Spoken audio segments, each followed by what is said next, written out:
Investing एक complex concept है personal finance में, पर ये मोस्ट इंपॉर्टेंट कंसेप्ट भी है अगर आपको वेल्थ क्रिएट करनी है या फाइनेंशियल इंडिपेंडेंस अचीव करनी है तो। लेकिन ये इतना कम्प्लेक्स भी नहीं है जितना कि हम सोचते हैं। जिसको इन्वेस्टिंग का बेसिक्स पता है उसके लिए इन्वेस्टिंग एक खेल के बराबर है। तो अगर आप एक बिगिनर हैं और आप इन्वेस्टिंग के बेसिक्स को डीपली समझना चाहते हैं तो बने रहें वीडियो में एंड तक। आज की इस वीडियो में हम जानेंगे कि आपको इन्वेस्ट करने से पहले किन किन बातों का ध्यान रखना है, इन्वेस्ट करते वक्त किन बातों का ध्यान रखना है, आपको कहां पर और कितना पैसा इन्वेस्ट करना है और क्यों करना है विद रीजन। तो लॉस से बचाने में आपको ये वीडियो काफी मदद करने वाली है, इसलिए वीडियो में अंत तक बने रहें। वीडियो शुरू करने से पहले अगर आप हमारे चैनल एंजॉय फाइनेंस पर नए हो तो चैनल को सब्सक्राइब कर लें और बेल आइकन को ऑल पर सिलेक्ट कर लें। तो चलिए वीडियो शुरू करते हैं नंबर 1 के साथ। तो चलिए पहले हम ये जान लेते हैं कि इन्वेस्टिंग शुरू करने से पहले आपके पास क्या क्या होना चाहिए और किन किन बातों का ध्यान रखना चाहिए इन्वेस्ट करने से पहले। नंबर 1 है तो ऑब्वियसली आपके पास पैसा होना चाहिए इन्वेस्ट करने के लिए।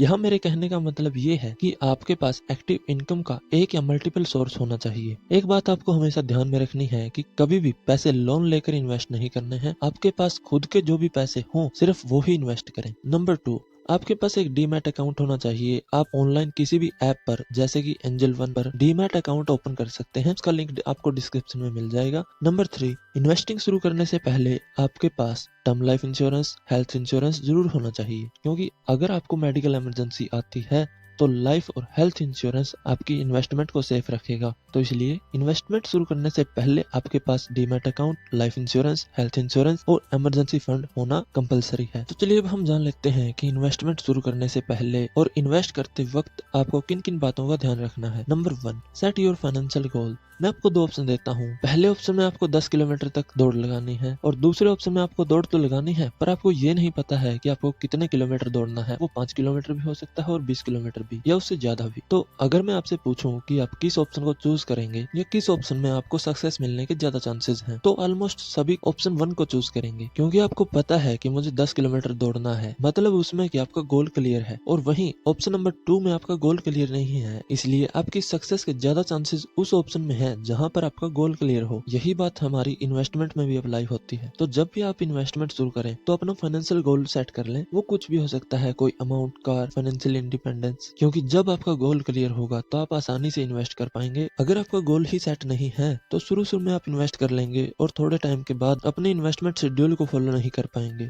सो set financial goal first. Number 2, आपको हमेशा लॉन्ग टर्म के लिए इन्वेस्ट करना है और पेशेंस रखनी है, क्योंकि चाहे कोई भी इन्वेस्टमेंट ऑप्शन हो उसमें लॉन्ग टर्म में ही हमें ज्यादा रिटर्न मिलता है। अगर आप लॉन्ग टर्म के लिए इन्वेस्ट नहीं कर सकते और आप पेशेंस नहीं रख सकते तो इन्वेस्टमेंट से दूर ही रहें। Number 3, diversify your portfolio. आपको अपने पैसे को अलग अलग जगह पर इन्वेस्ट करना है, मतलब कि मल्टीपल इन्वेस्टमेंट ऑप्शंस में, क्योंकि हर ऑप्शन में अलग अलग रिटर्न्स मिलता है और अलग अलग रिस्क होता है, किसी में कम किसी में ज्यादा। वो हम आगे जानेंगे कि किस ऑप्शन में कितना रिस्क है और कितना रिटर्न हमें एक्सपेक्ट करना चाहिए। तो इसीलिए ऑल ओवर रिस्क को कम करने के लिए आपको मल्टीपल ऑप्शंस में इन्वेस्ट करना है। तो चलिए अब हम जान लेते हैं कि आपको कहां पर और क्यों इन्वेस्ट करना चाहिए, स्पेशली फॉर बिगिनर्स। आपको कहां पर इन्वेस्ट करना है ये आप पर डिपेंड करता है कि आप कितना रिटर्न कमाना चाहते हैं और आप अपनी इन्वेस्टमेंट पर कितना रिस्क उठा सकते हैं, मतलब कि आपकी रिस्क टॉलरेंस कैपेसिटी कितनी है। एक बात हमेशा ध्यान में रखिएगा कि आपको जितना रिटर्न चाहिए होगा आपको उतना ही बड़ा रिस्क भी उठाना पड़ेगा। More risk more return, low risk low return. पर रिस्क भी सोच समझकर ही लेना चाहिए, क्योंकि बिना एनालिसिस के लिया गया रिस्क आपकी इन्वेस्टमेंट को जीरो भी कर सकता है। तो चलिए अब हम जान लेते हैं कि आपको अपनी रिस्क टॉलरेंस कैपेसिटी के बेसिस पर कहां पर इन्वेस्ट करना चाहिए। नंबर 1, अगर आप ज्यादा रिस्क नहीं लेना चाहते अपनी इन्वेस्टमेंट पर तो एफडी,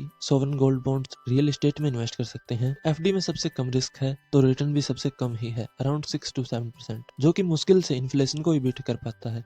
सोवरेन गोल्ड बॉन्ड्स, वैसे तो सोवरेन गोल्ड बॉन्ड्स में रिस्क बहुत कम है, फिर भी रिस्क है। अगर आप सोवरेन गोल्ड बॉन्ड्स में इन्वेस्ट करते हैं तो यहाँ पर आपको 2.5% एक्स्ट्रा रिटर्न मिलता है, जितना कि रियल गोल्ड में मिलता है। रिस्क भी एवरेज है तो रिटर्न भी ठीक ठाक ही है, लगभग 8 to 10%। रियल एस्टेट में आपको 10 से 12% तक का रिटर्न देखने को मिलता है। लेकिन अगर आपको रियल एस्टेट में इन्वेस्ट करना है तो आपके पास एक बड़ी इन्वेस्टमेंट होनी चाहिए। लेकिन अगर आपके पास बड़ी इन्वेस्टमेंट नहीं है और आप रियल एस्टेट में इन्वेस्ट करना चाहते हैं तो रिट्स में आप लो इन्वेस्टमेंट्स के साथ भी शुरू कर सकते हैं। Number 2, index funds and ETF। ये दोनों ही ऑप्शन बिगिनर्स के लिए बेस्ट ऑप्शन है। यहाँ पर आपको लो रिस्क मिलता है और उसके कंपैरेटिवली हाई रिटर्न देखने को मिलता है। इंडेक्स फंड्स और ETF में आपको एवरेज रिटर्न 12 से 13% तक मिल जाता है। म्यूचुअल फंड्स, यहाँ पर एवरेज रिस्क होता है अगर आप यहाँ पर एनालाइज करके इन्वेस्ट करते हैं तो, और यहाँ पर आपको एवरेज ही रिटर्न देखने को मिलता है। स्टॉक्स, यहाँ पर आपको हाई रिस्क देखने को मिलता है, अगर हाई रिस्क है तो हाई रिटर्न भी मिलेगा। लेकिन आप यहाँ पर अपने रिस्क को कम कर सकते हैं अगर आप प्रॉपर एनालाइज करके इन्वेस्ट करेंगे तो अगर आपको वीडियो दी की जानकारी अच्छी लगी हो तो वीडियो को लाइक शेयर व हमारे चैनल एंजॉय फाइनेंस को सब्सक्राइब जरूर कर